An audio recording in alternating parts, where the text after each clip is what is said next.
Welcome to this special edition of Las Películas Sábados Gigantes at the Cinemarijuana Theatre. Yay! Yeah. All right. Yes, we are here to celebrate once again Black History Month. Happy Black History Month, everybody. This is our final entry. That's right. We're actually... because it's the last day of February. It is. The very last day. It's February 29th. It's a great way to wrap it up, too. Leap day. It only happens once every 4 years. Yes, so we have a leap film. This was a very special Black History Month because we've got an extra day out of it. Yes. 29 days. Yes. So we are the shitlords of cinematic scrutiny, and we're here to celebrate Black History Month by watching films that are Black films. Well, yes, right? Historically and, artistically significant films. Or what we thought were. Well, hopefully. So yeah. hopefully we hit the mark. I mean, we're just a bunch of schmucks when you get right down to it, but hopefully we did a good job. To close out Black History Month, we took a look at a film from the year 2000, Bamboozled by Spike Lee. That's right. So before we get started talking about this film, let's get introductions out of the way. Clockwise starting with me, I'm Ed. I'm John. And I'm Raul. All right. So Bamboozled, written, directed, and co-produced by Spike Lee. The film was was released in 2000. It stars Jada Pinkett Smith, no hyphen. That's right. In this. She went hyphen free for this role. Jada Pinkett Smith. Yes, Pinkett. Yes, there we go. Damon Wayans, Savion Glover, Tommy Davidson, Michael Rappaport, and Paul Mooney, among others. And I guess before we get into this, bitch, let's fucking get a synopsis, yeah? Seems right, yeah. Okay, who's... Let's have Raul do the synopsis. Yeah, give us a synopsis. Just a loose synopsis. Black man frustrated with the system that's kind of against him in television because he's trying to do, black TV. He decides to kind of try to pull one over on the man's eyes, and unfortunately they don't see it as a joke or even a jab. And they take it too seriously. Yeah, it turns out they were even more racist than he thought they were. Yeah. I guess the joke was on him. Got him. His plan kind of explodes in his face when it turns out like he had no idea how deep things ran. So yeah, that was and Damon Wayans was the TV executive, who was what was his first name? Delacroix. Yeah, that was his last name. Yeah, no, Delacroix was his last name, but. Yeah, he had his name was hilarious. It's Pierre Delacroix. Pierre Delacroix, that's right. Which is kind of odd for that as a name, since his father is Paul Mooney. Yeah, right. And I would figure he would not ever name his son Pierre. That's the character's actual real name. That's supposed to be a name that he took, like an affectation. It's shoot, I've got his real name here somewhere. You mean this isn't based on a true story? No, just it comes up when they're talking about it. Oh, like it's not his real name. It's not. Yeah, like he changed his name when he went to Harvard to kind of sound fancier. Okay. Just keep talking, and I'll cut in. I must have put it in I post. must have been evacuating during that part. But so we'll just get right into the 3 minutes, 3 words on this. Peerless Dothan was the character's real name. Oh, okay. That sounds like a Star Wars character. Peerless, yeah. So it's like it does sound like a Star Wars Peerless character. Dothan. Yeah. But yeah, like he's supposed to have, kind of changed well, you know his what's name. funny too, because on Iron Chef they always call Hiroyuki Sakai the Delacroix. Right, or I think Sakai they call him like something? the Delacroix of like Japanese. Or I don't know. There must be some Delacroix Anyways, that's famous. he is. He's a pastry chef or something. Okay, there you go. I think he's a famed like Delacroix. I think anyway. He invented the croissant. Who wants to start this shit? I guess I will. Okay, all right, John. 3 minutes, 3 words. You take her away. All right. Well, this movie is certainly different. This is a really interesting one to end Black History Month with, because this really is funny that because we've really been trying to explore significant black cinema, like things that actually have artistic merit. And this movie is obviously a send up and a revisiting to just how unprogressive black cinema was in the first half of the 20th century. And they really don't pull any punches. I mean, it's really it's like Raul mentioned, we're watching almost like you feel like you shouldn't be watching this, and with a lot of it, you certainly shouldn't be laughing at it. But it's a bold movie. I mean, I think only Spike Lee could make something like this. I think he is of all the big name directors who are working, I think he's the one who just does not give a fuck and will do what he wants to do. And with this movie, I mean, man, that's just really, it's a bold statement. Everyone does a really good job. Damon Wayans, the character he portrays is really funny. I almost got to believe that there was probably a lot of additional takes. There's probably many outtakes. I don't see how you couldn't crack up with Damon Wayans doing that accent when he's playing Pierre Delacroix, and he's just so tight and so pronounced. I don't suppose a gag reel on the DVD would undermine the it might seriousness. Yeah, but I mean, man, Tommy Davidson has some serious chops. I mean, he shows it the whole way. I mean, he's believable when it's just him just playing the guy on the street. When he's on stage as Sleep and Eat, I mean, obviously he's got the talent to move and then when it gets serious, that whole little monologue he has, that was moving. And it's got to be seen to be believed. I just think I heard this was on Entertainment Magazine's list of best movies you've never seen. And I gotta believe that hardly anybody's seen this. Because it didn't do well. No, it bombed at the box office. It had $10 million budget, made a little bit over $2 million at the box office. How do you even sell this? Well, that's what. Yeah, I remember when this came out. All I saw was a poster in the movie theater, and if you look online, you see the poster. I mean, I was like, what the hell even is that? Like, are you serious? Even the poster has got to be seen to be believed. So it's just different, but I think it's one of those things that is very important and culturally significant. I mean, we've talked at length, obviously, these movies about racism in pop culture and in the cinematic world, and that if you ignore this stuff, you don't acknowledge it. It's like pretending it never happened, and metaphorically whitewashing over it, which is not what things should be done. I mean, and these things need to not be celebrated. And it was funny. I saw some parallels, kind of like the Chappelle Show. Because I imagine Chappelle was a fan of this. Well, I believe it and it's funny that's a similar thing where it was like, he had all this racist humor that was trying to break these walls down and poke fun at it and satirize it and just make light of how ridiculous it was. But then he felt that there was like people laughing at it for the wrong reasons. Yeah. And that's what happens with Damon Wayans and this show is that people end up liking it and getting behind it, and that was not what anybody was going for. It's just like Kurt Cobain, sort of, not to make a poor comparison, but having the jocks that used to beat his ass come to the shows once they get wind of Smells Like Teen Spirit. And that was very real. This wasn't this is not what I signed up for. Well, yeah, and everything about this feels very real and very true. I mean, it's got some disjointed feelings to it, but like a lot of Spike Lee movies, but he's just got his own style. All right, well, give us your 3 words. 3 words are gonna be sleep and eat. Shit. Okay. All right, Raul, your turn. This is a super powerful film, man. I mean, there were parts where I couldn't tell I was laughing because it was funny or out of shock at some of the shit they were pulling. As a defense mechanism, right? Yeah, because it just... If there is a more in-your-face and hardcore movie that tackles these themes in such a way, I don't want to know about it. I would think only a documentary would be more kind of in-your-face than this. Well, I'm sure there's some independent films, for sure, but certainly that's come out of Hollywood. I mean, to go this far, especially once you see the minstrel show, like in action, is so surreal. Yeah. It's surreal. The Mantan New Millennium Minstrel Show. Yeah. And especially because the rest of the movie is shot on handy cams, and then the minstrel show is shot on 16 millimeter. And it's funny how it's like one of those things where like the TV show, it makes it look more real than reality, sort of. It gives it this polish to it, makes it bizarre. Yeah, and especially when you have that contrast. But I also feel that using that handy cam kind of works in its detriment because it makes it feel a little cheap and kind of fake. Yeah, I can see that turning a lot of audiences and critics off. Other than I really like this movie. I liked all of the cast. Davidson just sells the fuck out of it. Glover does too. And for once, I actually liked Jada Pinkett Smith in something. Yeah, I did too. And I thought, you mean something other than Demon Knight? Oh, that's right. That's right. She was just outstanding, though. The only performance I had issues with was Damon Wayans. He almost felt like a caricature of something, so I didn't completely feel he was too legit.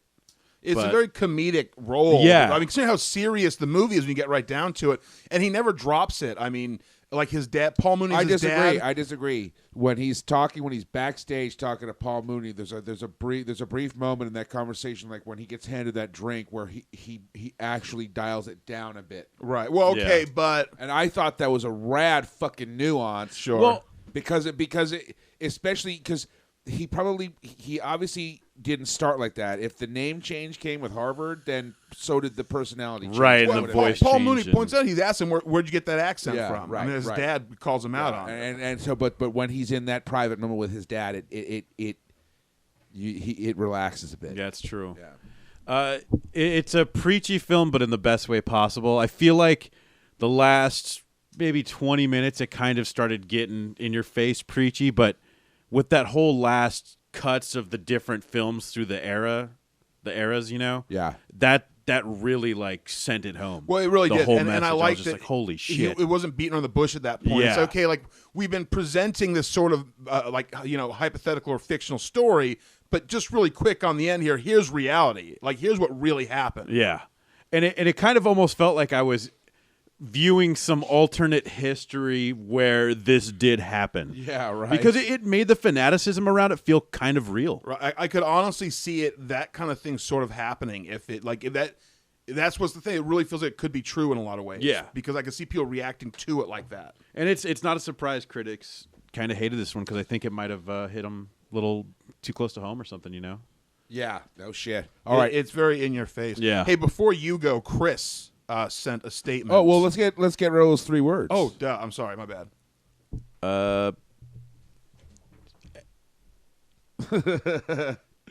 Try to use conjunctions if you can. Watch this now. Okay, excellent. All right, so yes, let's hear from the Cinemarijuana Theatre's own Chris, That's why my 3 words was bad, as I didn't think of it in advance. who satellite viewed this film. He did, yes. Our own Cinemarijuana Theatre's Chris watched this earlier today, and here are his thoughts.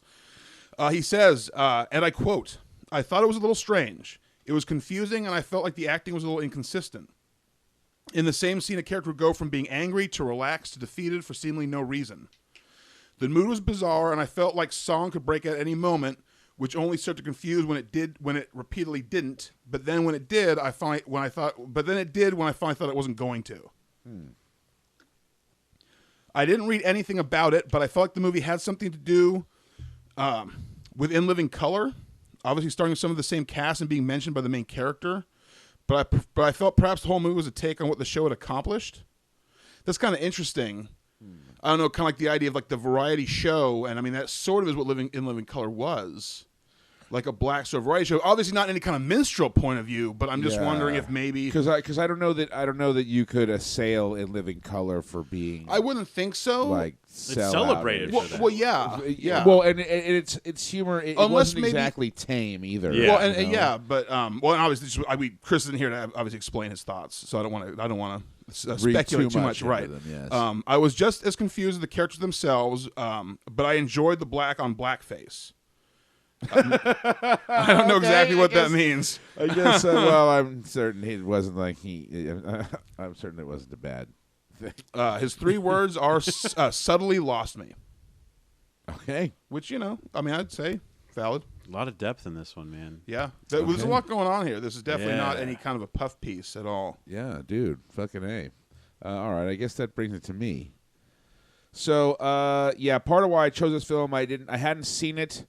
I had read somewhere, not the Entertainment Weekly list, but somewhere I had read that I think it was when I was doing research on Chirac, which we also watched, but not because of the Black History Month thing. We did that for the Oscars thing. For Oscar So White. I think we did mention on the podcast. I thought that should have at least pulled a screenplay nomination. But anyways, and it said that this was, sort of not reviled, but rejected by critics upon its release, but sort of in recent times become something of a cult classic. So I was like, oh, okay. And I didn't want to read, because I like to go into films pretty much blind when I can. But I knew this had something to do. I almost thought it was a documentary at one point because I knew it had something to do with sort of the history of black folk in movies and television. I actually thought, just from the tiny bit that I knew, there was going to be a period piece. Yeah. And I actually thought it was going to be The set. poster especially. Right, be, yeah. yeah. And I thought it was going to be set during the era where this was going on. So part of why I thought it would be cool to sort of end our Black History Month sort of experiment with this one is because I thought it might have that sort of a retroactive or retrospective kind of feel to it. One thing I want to mention is, okay, well, first, I thought this movie was rad. This movie was just like awesome. I mean, okay, I get the complaints because the office look of it with the handheld camera and the DV cam shit. I understand how that can like take people out of it, and I get it the way it takes it down like a notch in terms of the polish of it, but it almost feels more real for that reason. Like, I could see it almost fit in the narrative, like as if you're seeing the behind-the-scenes footage right, of the show but then was made. when the production is on, you're seeing the produced, the polished 16mm version. Like if you were watching the bonus features on the Bamboozled the show DVD, it would have on the Mantan DVD. It would have this footage shot with these handy cams. But so the Roger, and also great performances. Fucking A. Tommy Davidson. Tommy Davidson and Damon Wayans are people I've been fans of since I was a kid, as stand-up comics and watched them on Living Color. So it was really, for me, the standout performer in this is Tommy Davidson. Shame we don't see him in more shit. Everybody was really solid. Jada Pinkett Smith was super good. I mean, everybody was really, really fucking good in this film. But Tommy Davidson was the one who I felt really brought something, was given an opportunity to bring something to the table that nobody else has given him the opportunity to bring to the table. And I thought he handled the role with fucking aplomb, and I thought it was great. It was just great performances. Yeah, he brought it to the table. He set it the fuck down. So the Roger Ebert review, and I don't necessarily mean to single Roger Ebert out. We just watched this, so I only had time to like read a little tiny bit. It mentions that. Well, I guess we can just talk about this. I'll just give my 3 words. I'll just give my 3 words, and then we'll just talk about this. My 3 words actually are related to the Roger Ebert review, so I'll just say, and it'll be explained right now. You'll get my 3 words retroactively. My 3 words are: let it steep. Like a fine tea. I could be the tea bag. Okay. All right. Let's talk about the Roger Ebert thing. Right? Yeah. So what did he say? Lay it on us. Because I was curious, because it gets like a 6.5 on IMDb, I think, and like a 50% 50% like Metacritic score. Rotten Tomatoes got like a 40-some, 45. I think, 43. Yeah. So I was curious about that, and basically, and I by no means if I'm distilling this down to too fine or a slightly off the mark point, I apologize. But basically, I think the gist of the review is that the message is powerful, and overall, it's delivered well, with the exception of the blackface. The use of blackface, he felt, is pushing people too far. People are too emotionally sensitive about it, and it's too likely to make people lose people. Like, you know what I mean? Like, take people like far past the point they're willing to go. Right. And so he thought that was like a major failing of the film is that the uncomfortability of the blackface, it will potentially malign the film's intention of sending you a message. So I just want to know what you guys think about that, because for me, I'm like, I see it as the most necessary component of the film, and it's not because I mean, just because, like, deal with it. Oh, like, are you uncomfortable with this? Oh, like, you're uncomfortable watching this? Yeah. Well, guess what? Like, good. Like, you're fucking uncomfortable watching this, dude? Like, I've grown up with this. Right. Like, if I want to see, like, myself on, when I go to the movies, like, I don't see, the heroes. I see this. You see this, like, yeah. fucking, you're uncomfortable. Like, deal with it, motherfuckers. No, I couldn't disagree more. I mean, it's funny because they put in that little, like, they teach you how they did blackface back then, and which was actually interesting, right? And it's funny that there's that little, and that wasn't accidental. Like, I feel like they put that in there as sort of like a little, like a little history lesson, and that is an integral part because, like, you know, on some level, okay, when they were doing minstrel shows back then, you had white performers performing black songs in blackface.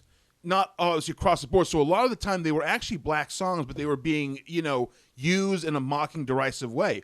So if the actors were just performing those songs without the blackface, it would lose the significance. It wouldn't have that same. It's supposed to offend. It's supposed to be showing like how, you know, if you didn't have the blackface, it wouldn't really be a minstrel show. That's what I'm saying. Like that's what makes like the satire like cut to the fucking bone. That's the point. It's like you know you get to you have to wallow in it because man. Otherwise you could argue that it's just them performing part of their cultural like history or something. These are historical songs, you know, and so it's you know the whole point was the minstrel shows white people in blackface. And so they do this to just show that, to throw that in your face by having their black people in blackface.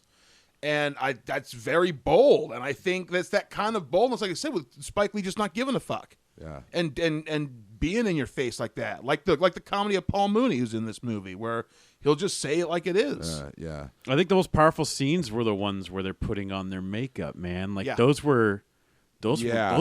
hit me, man. Yeah. Especially with Tommy Davidson. And you can tell it was bugging him. Knowing he's doing it for a paycheck, and in the back of his head, he never really says it until towards the end, but he knows that he probably should not be fucking doing this. Yeah, you just see it in his face. Yeah. And it's just it's very ritualistic. Every time they're putting it on, they show them burning the cork and crushing it up and mixing it up. Put on the mask and dance for daddy. Yeah, or making your war paint or whatever, or like whatever you got to do. It's almost like performing some kind of a ritual, like a spell or something. To you know this whole like there's this depth to it that this thing they're going through. Well, and it's also it's a very reflective or moment, or because the characters are sort of on their own when they're doing this. Yeah, and it's almost like seeing them naked or something like that, because you're just kind of alone with them, and the mirror. So you're both looking at them at the same time, and it's just kind of this, without having to have any dialogue or describe it to you. It's just very revealing every time we see them. Well, and the idea putting that this mask on, it's got to be like it's got to be hard to look at themselves in theory if they're feeling what they're feeling. But they have to be looking at themselves in the mirror to do it. And you almost like, especially with Tommy Davidson, I think it's like his eyes are cast downwards most of the time that he's doing. He's not looking at himself as at least like he's looking just at the table, like almost like he can't really bear to look at himself while he's doing it because he's ashamed of what he's doing. Yeah, it. So I think at the time, like, I get it why you would put that in your review, but I've got to say, like, man, I don't think anybody that isn't black should be commenting on that. Deserves to be like to express a discomfort with. But I think that's good that he did, though. I think that means it was effective. Yeah, no, because I didn't feel. Totally. I was definitely not comfortable. That's a good point. Well, and I guess that's true. And it's like yes, like you're right. It will make people uncomfortable, but that's the point. Yeah, it should. It's supposed to. You know, and it's funny. I wrote a little note down about it too. Like, the shock value, because it living, you know, in the times we live in now, obviously society by and large has done everything it can to sort of erase this sort of depiction of black people.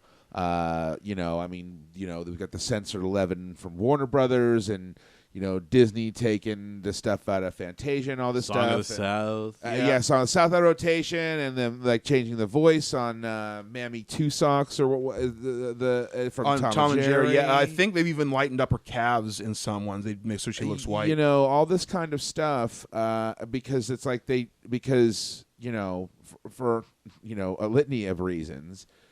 So when you see it though, and dude, he doesn't. he even puts in these clips where you're seeing this old time shit like it used to be, and so it's like he's not even missing the mark. It's not like he's some not kind exaggerating. It's not like no, oh well, it wasn't really quite like no, dude.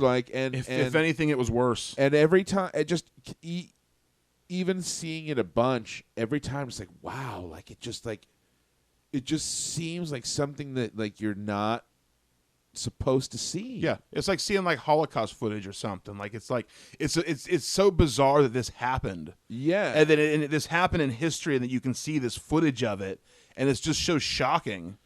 But what's funny about it though, and I don't know if this is a point that Spike is trying to get at, but it's really like he's showing all these old time clips, but Damon Wayans, like Delacroix does this today, like.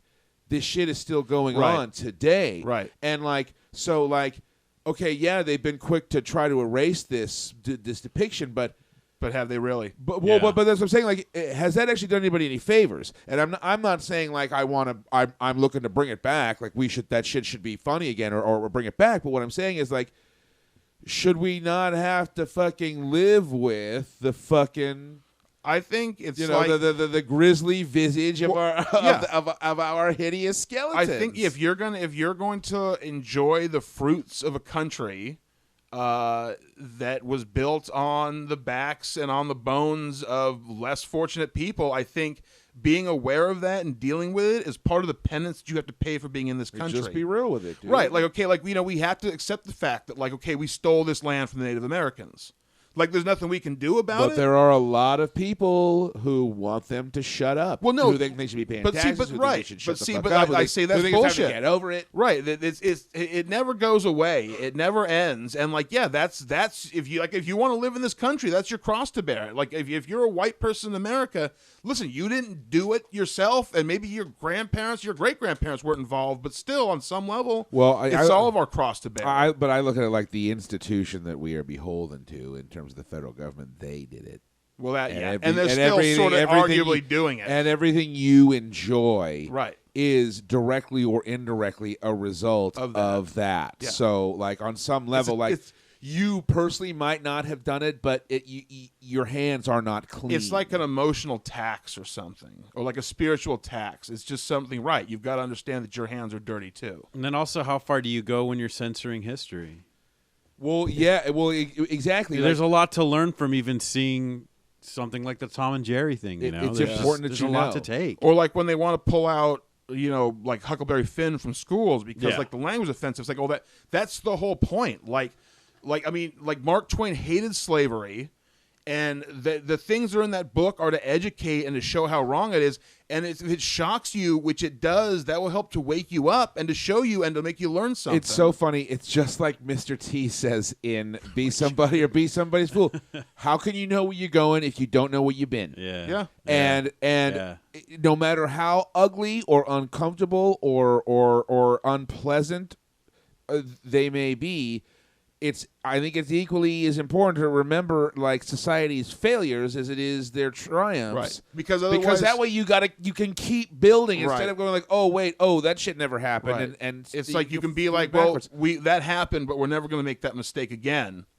And you're like, yeah. And there's this reminder of it always. Right. Like he has never forget. This shit happened. I mean, that's funny because so much stuff ended up on film that it can always be out there. So don't fucking forget. Yeah, for reals. With it's sort of an interesting segue. It's classic cinema. Like, can we defend this? Like, okay, I mean, because I love old fucking movies. Now, to be fair, like a lot of the shit, like, and I go out of my way to see stuff that's sort of challenging or pushes boundaries, or what I mean. I try to keep a steady and varied diet of interesting cinema. But a lot of the movies that there are clips of in this film, I not only have I not seen, but I didn't even know about. Oh, because nobody's getting those out there. Well, for that's the most part. because exactly. So, but it's not like that wasn't what was going on at Hollywood. So doesn't that make like any cinema of old times, or like Yankee Doodle Dandy?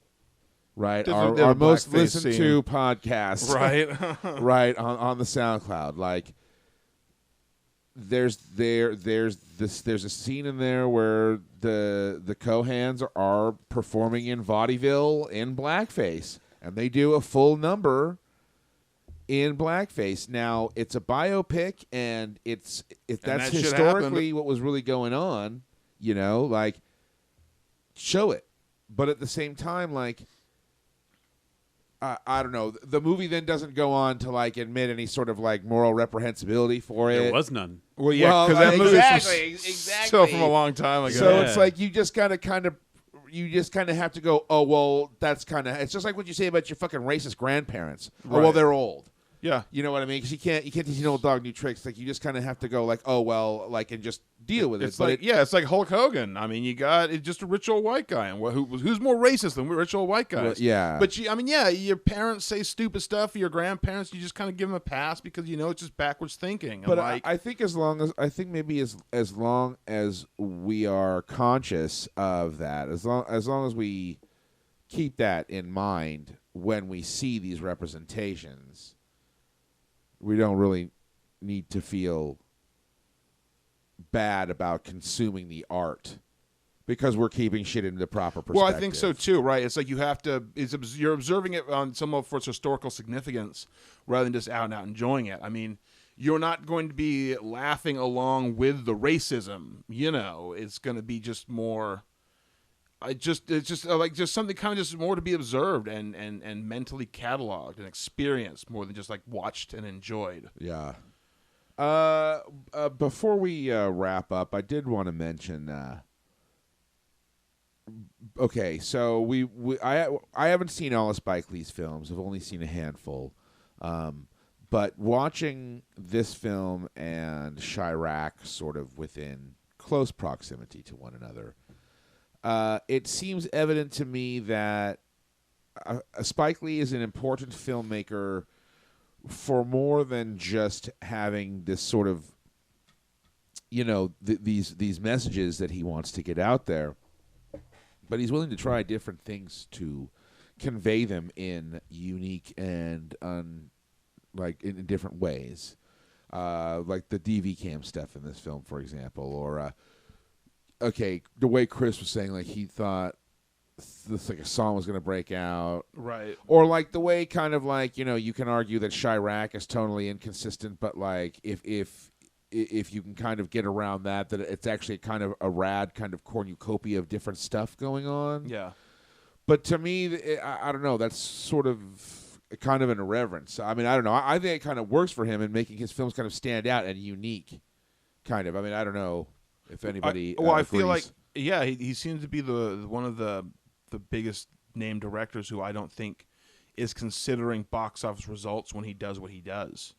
I don't think he lets. I mean, I think however he secures a budget and he's going to make the movie, he's going to make the movie that he wants to make. Right. And I assume that he's not going to take consideration of other things into it. He's got a story he wants to present.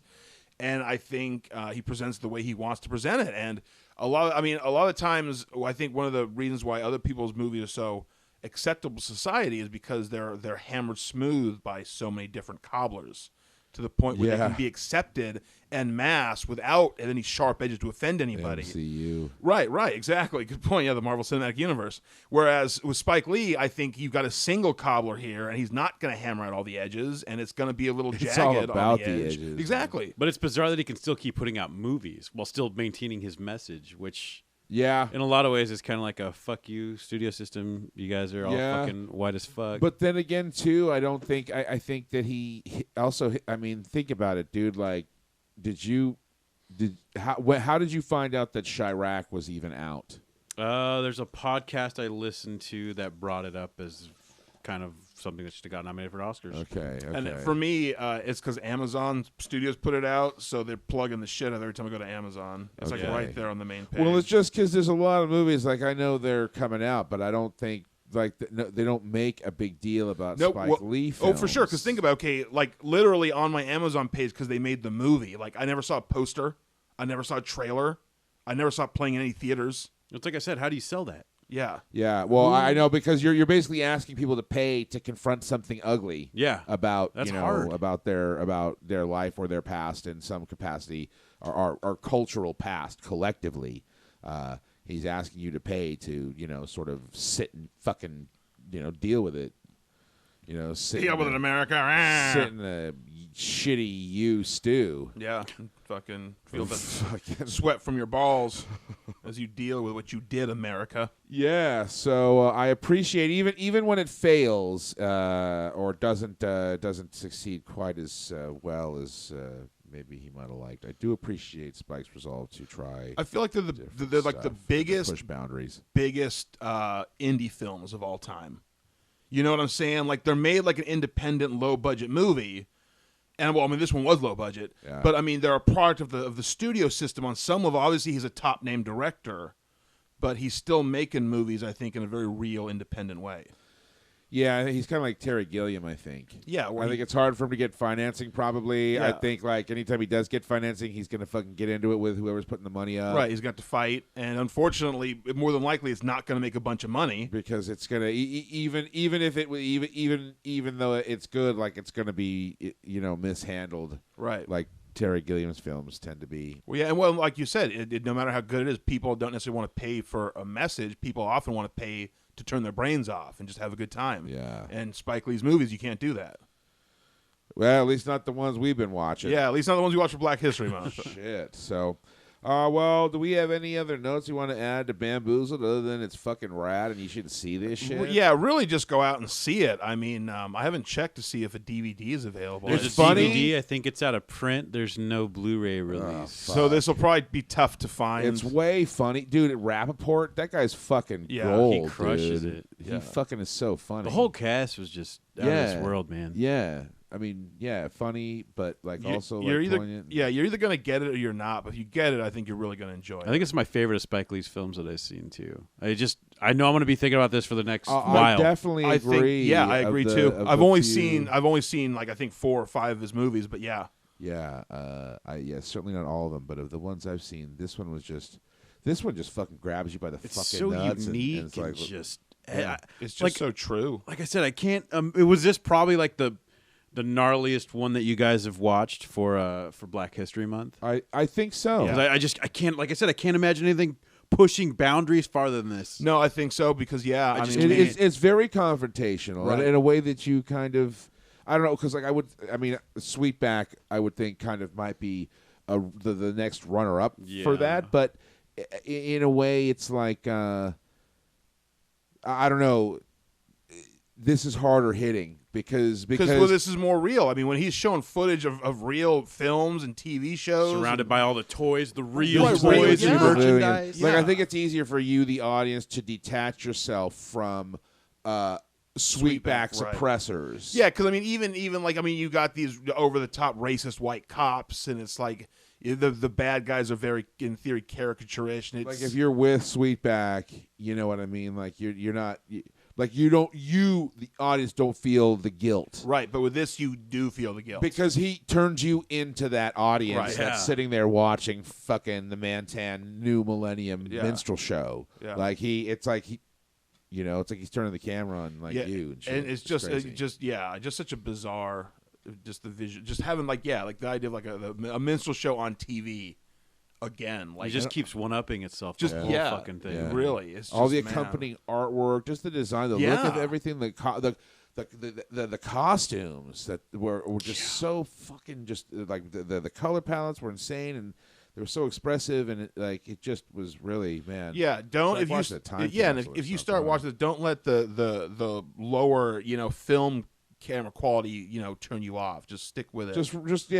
Just roll with it. because It's rad.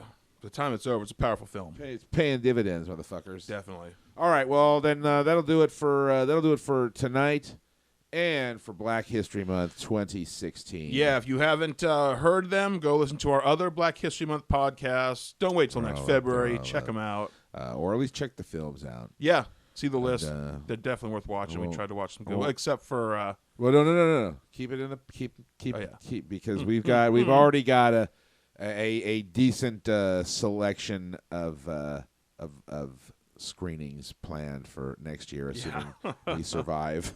provided this is all happening again. next year. Provided we survive and all live. everything works out, we've got our work cut out for us for next year's. So Yeah. Anyways, for Las Películas Sábados Gigantes at the Cinemarijuana Theatre, I'm Ed. I'm John. And I'm Raul. Thank you for listening.